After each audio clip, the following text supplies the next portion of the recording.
नमस्कार, खबर उत्तर प्रदेश की खबरों में आपका स्वागत है। मैं हूं आपके साथ मनोज मानस। खबरों का रुख करें उससे पहले देख लेते हैं इस वक्त की सुर्खियां। मुख्यमंत्री योगी ने सुनी जनता की फरियाद। गोरखनाथ मंदिर में सीएम ने सुनी फरियाद। जनता दर्शन में लोगों की समस्याएं सुनी। आईसीएसई और आईएससी के नतीजे घोषित। 12वीं की परीक्षा में लखनऊ के आर्यन बने टॉपर।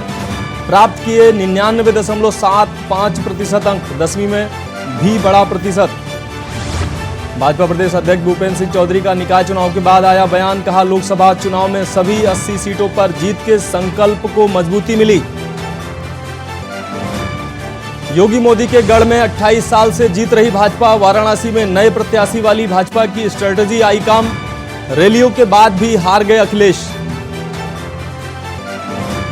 काशी विश्वनाथ धाम में धूप में अब नहीं जल रहे भक्तों के पांव। गंगा द्वार से मंदिर चौक तक लगाया गया जर्मन हैंगर। और जौनपुर में सड़क जाम हटाने पहुंची पुलिस पर ग्रामीणों ने किया पथराव। 5 पुलिसकर्मी घायल। वाहन का शीशा भी तोड़ा। आप देख रहे हैं के न्यूज, खबरों का सारथी। खबरों के विस्तार में चलते हैं। खबर कानपुर से आ रही है। आईसीएसई बोर्ड के 10वीं और 12वीं परीक्षा के परिणाम घोषित हुए हैं। आपको बता दें, 12वीं क्लास की छात्रा अहाना अरोड़ा को देश में दूसरा स्थान प्राप्त हुआ है।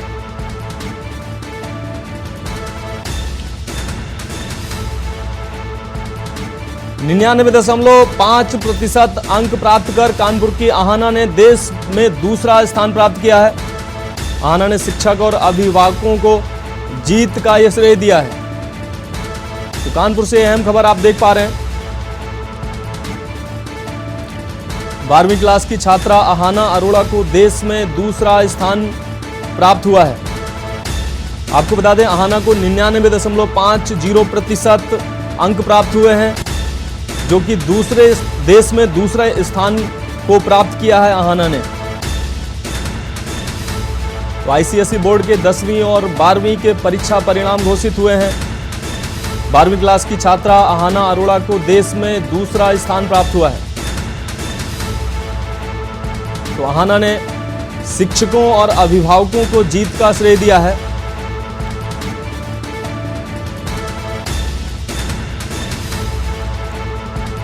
तो कानपुर से अहम खबर आप देख रहे हैं। आईसीएसई बोर्ड के 10वीं और 12वीं परीक्षा के परिणाम घोषित हुए हैं। 12वीं क्लास की छात्रा अहाना अरोड़ा, जो कि कानपुर की रहने वाली है, उन्होंने देश भर में दूसरा स्थान प्राप्त किया है।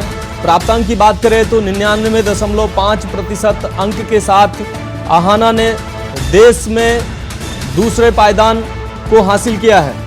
साथ ही अहाना ने अपनी इस उपलब्धि का श्रेय माता पिता और शिक्षकों को दिया है। तो कानपुर की अहाना अरोड़ा को देश में दूसरा स्थान प्राप्त हुआ है।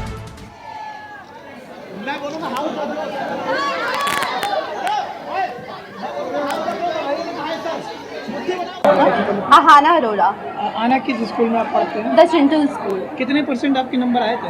99.5। अच्छा, किस तरीके से मेहनत की थी इतने मार्क्स लाने में? देखिए, मुझे लगता है कि खेल और पढ़ाई को इक्वली टाइम देना चाहिए। और मैंने बहुत ज़्यादा, अगर आप कहें पूरे साल पढ़ती रही हो तो ऐसा भी नहीं है, पर हाँ, जितना टाइम आप अपनी पढ़ाई को दे रहे हैं उस समय आप कुछ और मत सोचिए, बस अपनी पढ़ाई पे ध्यान दीजिए। अच्छा, इतने मार्क्स लाए हैं, कहीं ना कहीं घर वालों का सपोर्ट रहा है, किस तरीके से रहा था सपोर्ट? जी बिल्कुल, मेरे घर वाले मुझे बिल्कुल भी पढ़ाई के वक्त डिस्टर्बेंस नहीं होने देते थे। और उन्होंने मुझे एक तरीके से सब तरह की चीज़ों से भी बचाया कि मैं ज़्यादा डिस्ट्रैक्ट ना हो और मैं अपनी पढ़ाई पे ध्यान दूँ। मेरे न्यूट्रिशन का पूरा ध्यान रखा, स्पेशली एग्ज़ाम टाइम्स में उन्होंने मेक श्योर किया कि घर शांत रहे और मैं पढ़ाई पे ध्यान दे सकूँ। क्या बनना चाहते हो भविष्य में आप? जी मैं इंग्लिश से बहुत प्रभावित हूँ। मैं इंग्लिश में पैशन रखती हूँ, इसलिए मैं चाहती हूँ मैं उसी में पढ़ के आगे मास कम्युनिकेशन की फील्ड ज्वाइन करूँ। रुक करते हैं अगली खबर का। खबर सीतापुर से आ रही है। चुनाव के बाद भी जिले में हिंसा का दौर जारी है। आपको बता दें, शहर के बाद तंबौर में हिंसा का दौर जारी है। जीते और हारे प्रत्याशियों में मारपीट और खूनी संघर्ष की घटना सामने आ रही है। खूनी संघर्ष में लहूलुहान टांटबाजी को लेकर हुआ था विवाद। आपको बता दें पूरा मामला कस्बा तंबोर का ये बताया जा रहा है। चुनाव के बाद भी सीतापुर में हिंसा का दौर नहीं रुक रहा है। तंबोर में जीते और हारे प्रत्याशियों के बीच मारपीट का ये मामला सामने आ रहा है। आपको बता दें टॉन्टबाजी को लेकर ये विवाद हुआ, जिसमें खूनी संघर्ष का रूप ले लिया इस विवाद ने। तो तंबोर के वार्ड नंबर मोहल्ला 8 का ये मामला बताया जा रहा है।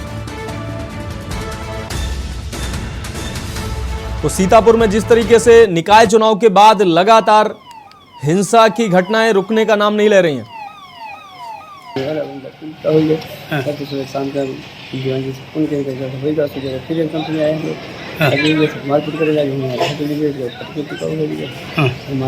कई लोग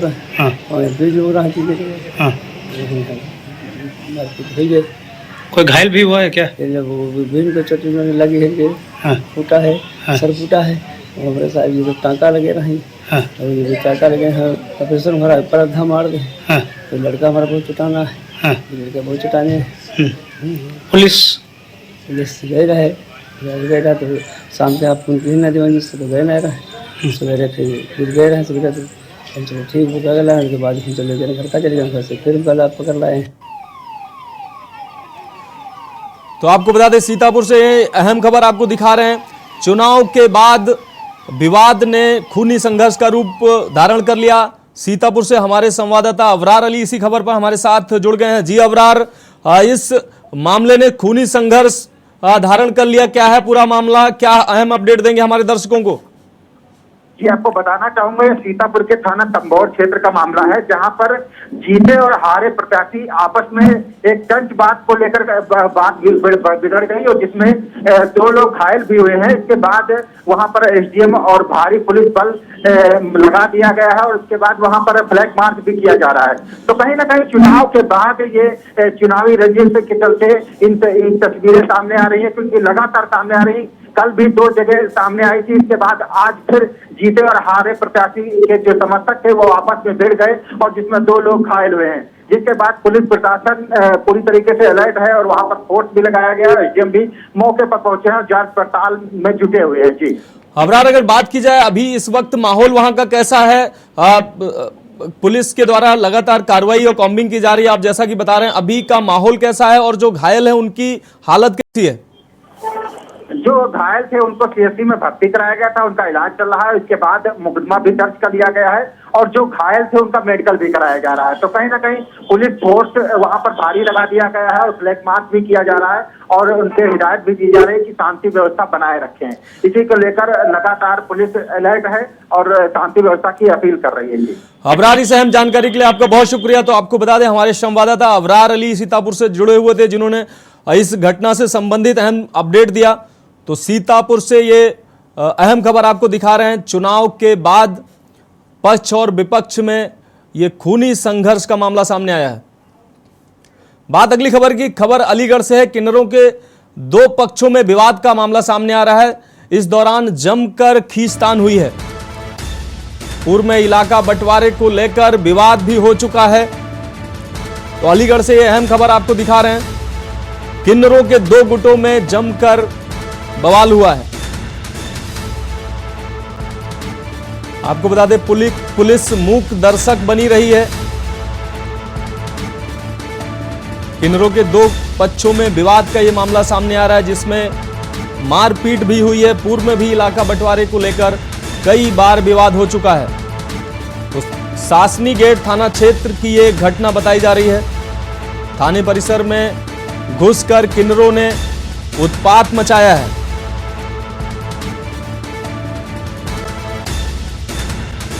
तो अलीगढ़ से अहम खबर, किन्नरों के 2 पक्षों में विवाद का यह मामला सामने आ रहा है, जिसमें इस विवाद ने बड़ा रूप ले लिया और थाने में घुसकर किन्नरों ने थाने में घुसकर उत्पात मचाया है। हमारे संवाददाता विश्व प्रताप सिंह हमारे साथ इसी खबर पर जुड़ गए हैं। जी विश्व प्रताप, किन्नरों के 2 पक्षों के बीच का ये विवाद सामने आ रहा है अलीगढ़ में, क्या अहम अपडेट है आपके पास? बिल्कुल, देखिए किन्नरों के दो पक्षों में जो है जमकर विवाद हुआ है। विवाद जो हुआ है इलाका बंटवारे को लेकर हुआ है कि पूर्व में भी जो है ये विवाद जो है काफी गंभीर रूप ले चुका है। पुलिस ने जो है उस दौरान संज्ञान नहीं लिया था, इस दौरान ये विवाद ज्यादा बढ़ा। पुलिस के सामने तमाम खींचतान होती रही, थाने के बाहर मारपीट होती रही, लेकिन वहीं जो अगर पुलिस की बात की जाए तो पुलिस लगातार मूक दर्शक बनी हुई पूरे घटनाक्रम को देखती रही। हालांकि पुलिस में जो है जो पुलिस की जो कार्रवाई है वो कहीं ना कहीं सवालों के घेरे में खड़ी होती साफ तौर पर नजर आ रही है कि इतनी बड़ी घटना हो जाने के बाद में पुलिस ने कोई संज्ञान नहीं लिया। लगातार किन्नरों के जो गुट थे आपस में जो है मारपीट करते हुए साफ तौर पर देखे जा सकते हैं। और कासनीगेट थाना की जो पुलिस थी वो बिल्कुल अपने कमरों में बैठ गए और जो सिपाही है और जो दरोगा थे वो बिल्कुल सामने खड़े होकर पूरी घटना को देखते रहे। हालांकि पुलिस में आधिकारिक तौर पर इस मामले को लेकर कोई बयान जारी नहीं हुआ है, लेकिन कहीं ना कहीं पुलिस जो है सवालों के घेरे में खड़ी होती है। इस तरीके की मारपीट अगर पुलिस के सामने थाने के अंदर हो रही है, पुलिस की मौजूदगी में हो रही है, तो कहीं ना कहीं जो है पुलिस के सवालिया निशान खड़े होते साफ तौर पर नजर आ रहे हैं। जी विष्णु प्रताप, जिस तरीके से पूर्व में भी किन्नरों के गुटों के बीच में ये मामले सामने आते रहे हैं, तो पुलिस की भूमिका किस तरीके से, पुलिस कार्रवाई क्यों नहीं करती नजर आ रही है? बिल्कुल, देखिए कि अगर पुलिस की भूमिका की जाए तो, और वहीं जो है किन्नरों की बात की जाए तो पूर्व में खूनी संघर्ष भी किन्नरों के दो गुटों के बीच में हो चुका है। उस दौरान भी पुलिस ने जो है आपस में जो है समझौता कराने के दौरान कोई कार्रवाई नहीं की, और उसी दौरान जो है पूरी जो घटना हुई है वो जो समझौते को लेके हुई है कि आपस में जो इलाका बंटवारा है कि किन्नर जो है अपने क्षेत्र को तोड़ के दूसरे क्षेत्र में जाके जब तमाम तरह की बातें करते हैं तो इस तरह की पूरा मामला जो है पुलिस के संज्ञान में है। तब भी उस दौरान पुलिस ने कार्रवाई नहीं की, और अब जो मामला आया तो इस घटना को जो है बड़ा रूप ले लिया किन्नरों की लड़ाई ने, और वो थाने के अंदर घुस गए और लगातार जो मारपीट और खींचतान करते हुए पुलिस की मौजूदगी। विष्णु प्रताप, इस अहम जानकारी के लिए आपका बहुत शुक्रिया। तो आपको बता दें, अलीगढ़ से ये अहम खबर आपको दिखा रहे हैं। किन्नरों के दो गुटों के बीच में ये मारपीट का मामला सामने आया है, जिसमें थाने में घुसकर किन्नरों ने उत्पात मचाया है। अगली खबर जालौन से है, जहां मुखबिर की सूचना पर पुलिस को बड़ी सफलता हाथ लगी है। आपको बता दें, इसमें 2 हत्यारे पुलिस एनकाउंटर में ढेर किए गए हैं। आपको बता दें कि पिछले 4 दिन पहले बदमाशों द्वारा उरई कोतवाली क्षेत्र में एक सिपाही की हत्या कर दी गई थी, जिसको लेकर कानपुर एसटीएफ के साथ 6 पुलिस की टीमें अपराधियों की तलाश में जुटी थी। वहीं पुलिस ने 2 हत्यारों को एनकाउंटर में मार गिराया। इस घटना में एक पुलिस कर्मी को भी गोली लगी है, जिनको उपचार के लिए जिला अस्पताल उरई में भर्ती कराया गया है। उरई कोतवाली क्षेत्र के फैक्ट्री एरिया क्षेत्र में पुलिस ने एनकाउंटर में दोनों हत्यारों को ढेर किया है।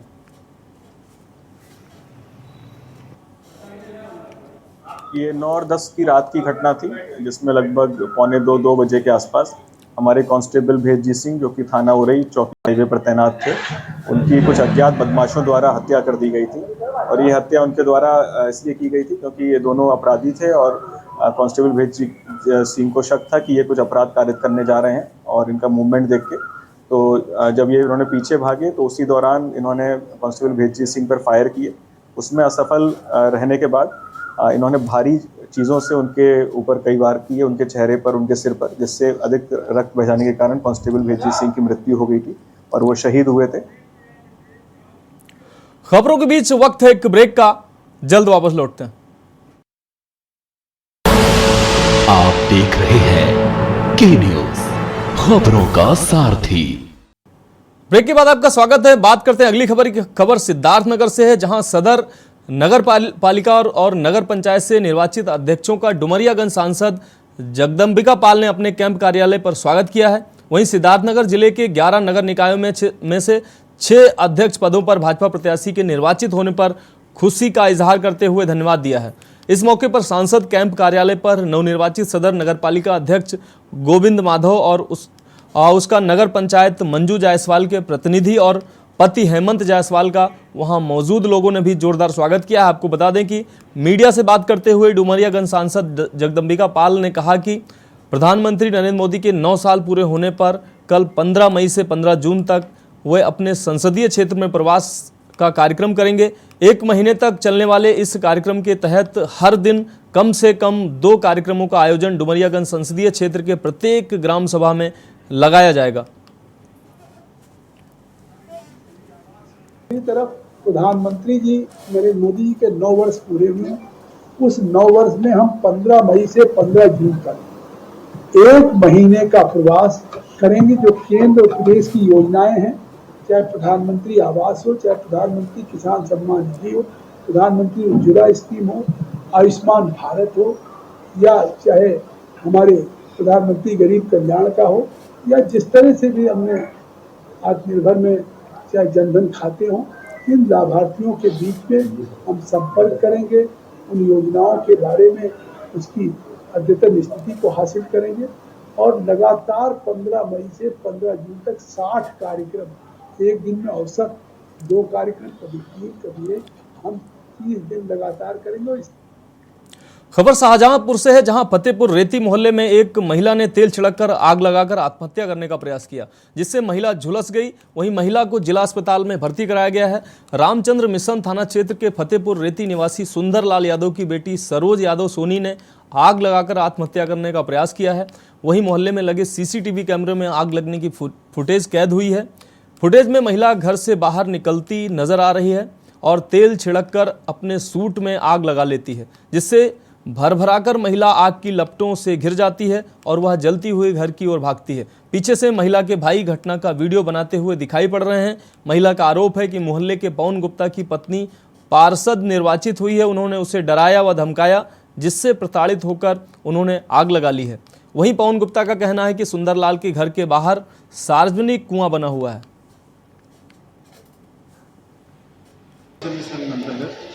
महिला के जलने की सूचना प्राप्त हुई, अस्पताल में भर्ती की सूचना में मैं यहाँ आया।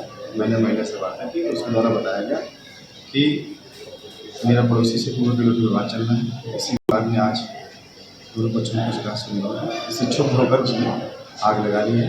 इस संबंध में कुछ फुटेज प्राप्त हुए हैं, इसकी जाँच की जा रही है और इस संबंध में जाँच में जो रिपोर्ट आई है उस हिसाब से अगली विधिक कार्रवाई की जाएगी। खबरों में वक्त है एक और ब्रेक का, जल्द लौटते हैं। आप देख रहे हैं के न्यूज, खबरों का सारथी। ब्रेक के बाद आपका स्वागत है। बात करते हैं अगली खबर की। खबर लखनऊ से है, जहां नॉर्थ जोन से आए दिन लूट की घटना को अंजाम देने वाले लुटेरे कमिश्नरेट पुलिस के हत्थे चढ़े हैं। वहीं आए दिन महिलाओं को टारगेट करने वाले सातिर लुटेरों को गिरफ्तार कर जेल भेजा गया है। आपको बता दें कि असलम अतीक नामक युवक लगातार लूट की घटनाओं को अंजाम देते थे और लूटी गई 3 सोने की चैन के साथ 2 अवैध देसी तमंचा, 4 जिंदा कारतूस, 12 बोर घटना में शामिल एक मोटरसाइकिल होंडा साइन भी बरामद हुई। हमारे संवाददाता शोएब ने डीसीपी नॉर्थ एसएम कासिफ आब्दी से खास बातचीत की। दोनों लुटेरों ने कई थाना क्षेत्रों में घटनाओं को अंजाम दिया था।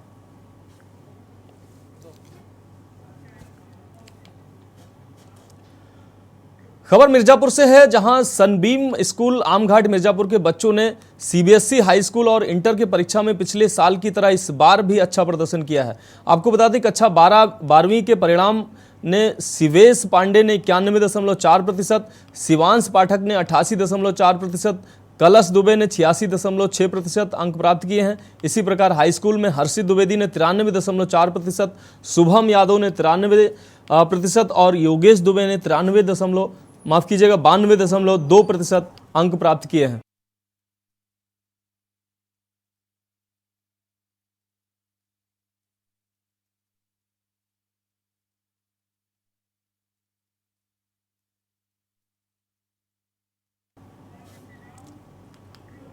बात अगली खबर की। आईसीएसई और आईसीएसई बोर्ड परीक्षा 2023 में सिटी मॉन्टेसरी स्कूल के मेधावी छात्र ने इस वर्ष भी अभूतपूर्व सफलता का परचम लहराया। परचम लहराकर राष्ट्रीय पटल पर लखनऊ का गौरव बढ़ाया है। आईएससी कक्षा 12 के बोर्ड परीक्षा की नेशनल मेरिट लिस्ट में प्रथम और द्वितीय और तृतीय स्थानों पर सीएमएस के 8 छात्रों ने कब्जा जमाया है। राजाजीपुरम प्रथम कैंपस के छात्र मोहम्मद आर्यन ने 99.75% अंक अर्जित कर ऑल इंडिया टॉपर बने हैं। आईसीएसई कक्षा 10 की बोर्ड परीक्षा में सीएमएस के 15 छात्रों ने नेशनल मेरिट लिस्ट के द्वितीय और तृतीय स्थान पर कब्जा जमाया है। वहीं हमारे संवाददाता भरत सेठी ने आईसीएसई बोर्ड की 12वीं परीक्षा में 99.75% अंक हासिल करने वाले मोहम्मद आर्यन 99.25% अंक हासिल करने वाले अवदीप शिखर से बातचीत की और उनकी मेहनत के बारे में जाना। छात्रों को सम्मानित करने के लिए राजधानी लखनऊ के सीएमएस गोमती नगर द्वितीय कैंपस ऑडिटोरियम वरदान खंड कार्यक्रम का आयोजन किया गया, जहां पर सभी टॉपर छात्रों को पुरस्कार भी वितरित किए गए। हमारे संवाददाता भरत सेठी ने सीएमएस संस्थापक डॉक्टर जगदीश गांधी से भी बातचीत की। डॉक्टर जगदीश गांधी ने सभी टॉपर छात्रों को सफलता हासिल करने के लिए शुभकामनाएं दी। के न्यूज़ से बात करते हुए डॉक्टर जगदीश गांधी ने बताया कि सभी टॉपर छात्रों को 1 लाख रुपए का पुरस्कार दिया जा रहा है, जबकि आर्यन को 2 लाख रुपए का पुरस्कार सीएमएस द्वारा दिया जाएगा। आईएससी बोर्ड में 99% पाने वाली हमारे साथ इश्ता भी मौजूद हैं। इश्ता से बात करेंगे, कैसा लग रहा है इश्ता आपको 99% आप लेके आए हो? बहुत अच्छा लग रहा है, बहुत मेहनत की थी, एकदम रंग लाई है, तो अच्छा लग रहा है। अच्छा, 1% से आप रह गए, उसका कितना मन में नहीं, जितना मैंने पाया मुझे पता है कि मैं डिजर्व करती थी वो। मैं बिल्कुल खुश हूँ, मुझे ज़्यादा उससे कोई वो नहीं। घर वालों का सपोर्ट कितना रहा पढ़ाई को लेकर?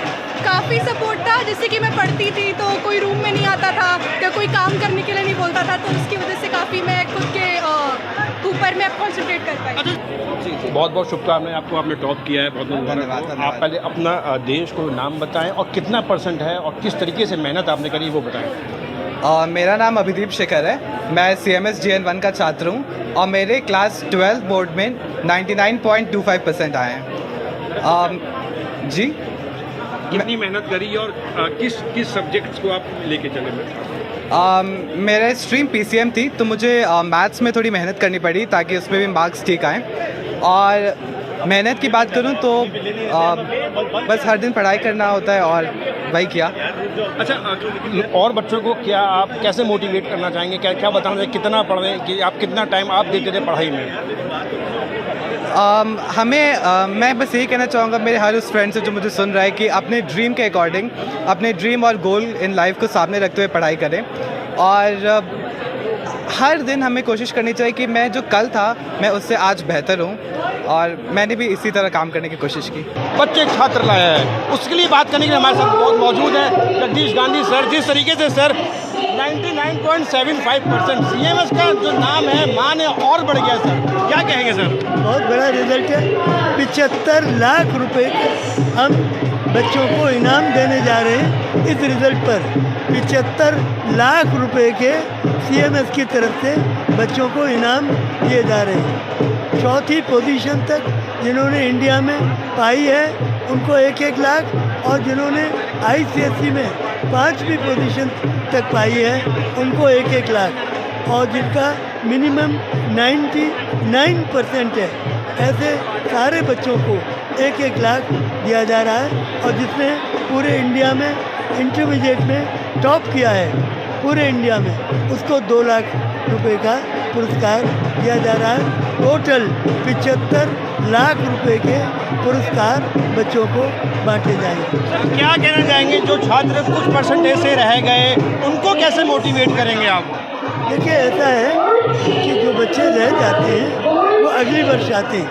इस वर्ष वो बच्चे आए जो पिछले वर्ष नहीं आ पाए, तो ये बच्चे बहुत मेहनत करते हैं और इस तरह से वो आगे बढ़ते ही जाते हैं। ये हमारे साथ जगदीश गांधी जी, जिन्होंने साफ तौर पर बताया कि बच्चों की जो मेहनत है वो रंगलाई है। जो कुछ % से जो बच्चे पीछे रह गए हैं उनको भी मोटिवेट किया जाएगा और उनको भी % जो है आगे बढ़ाने के लिए मेहनत का जो फल है वो जरूर निश्चित तौर पर आगे मिलेगा। भरत सेठी, के न्यूज़ इंडिया, लखनऊ। उत्तर प्रदेश की खबरों में अभी के लिए इतना ही। मुझे दीजिए इजाजत और आप देखते रहिए के न्यूज़ इंडिया।